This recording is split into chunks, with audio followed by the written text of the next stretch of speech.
નમસ્કાર મિત્રો. તો જેમ તમે મિત્રો આ વિડીયોમાં જોઈ જ શકો છો કે આપણે આ મિની ટ્રેક્ટરથી અત્યારે જીરામાં દવા છંટવાનું ચાલુ છે. તો આ મિત્રો જે તમે જીરું જોઈ રહ્યા છો વિડીયોમાં એ મિત્રો ઉગ્યા બાદ આમાં એક પણ પિયત આપેલું નથી અને માત્ર ખાલી પાણી અને દવા બે છંટકાવ કરીને જ મિત્રો આ જીરું અત્યારમાં જોઈ શકો છો પાક ઉપર આવી ગયું છે અને હાઇટ પણ મિત્રો બહુ જ સારી એવી છે. આ વિડીયોમાં તમને જો કે બહુ એ રીતે દેખાતું નહીં હોય પણ હાઇટ પણ સારી છે આ જીરાની. અને મિત્રો સાવ જ ઓછા ખર્ચે આ જીરું બનાવેલું છે એટલે કે પાક ઉપર આવી ગયું છે અત્યારે.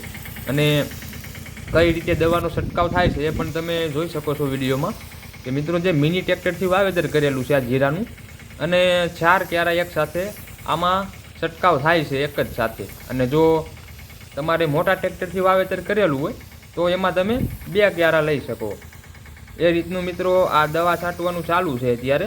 અને આનો મિત્રો આપણે એક પ્રોપર વિડીયો બનાવશું કે જેમાં તમને બધી જ માહિતી આપશું કે કેટલા ખર્ચમાં આ પંપ તૈયાર થયો છે અને આમાં કેટલા માણસોની જરૂર પડે આપણે દવા છંટકાવ કરતા હોય ત્યારે.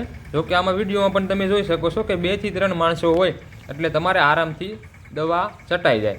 અને સાહ પણ જોઈ શકો છો આમાં લંબાઈ પણ અંદાજિત 500 થી 700 ફૂટ જેટલી લંબાઈ છે અને પ્રેશર પણ બહુ જ સારું મિત્રો આમાં દેખાય છે. અને આ ટ્રેક્ટર અને મિત્રો આ મિની ટ્રેક્ટરમાં પંપ બનાવેલો છે આ જે જોઈ રહ્યા છો એ જે મિની ટ્રેક્ટરના સીધા જે આપણે પીટીયુ આવે છે મિની ટ્રેક્ટરનું એની સાથે જોઈન્ટ થઈ અને આ પંપ ચાલુ થઈ જાય છે.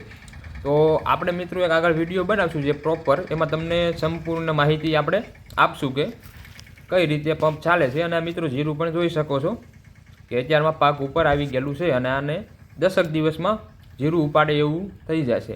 તો હવે મિત્રો આપણે નેક્સ્ટ વિડીયો બનાવીશું. એ મિત્રો વિડીયો જોવા માટે આપણી ચેનલને સબસ્ક્રાઈબ કરી દો અને શેર પણ આ વિડીયોને કરી દો.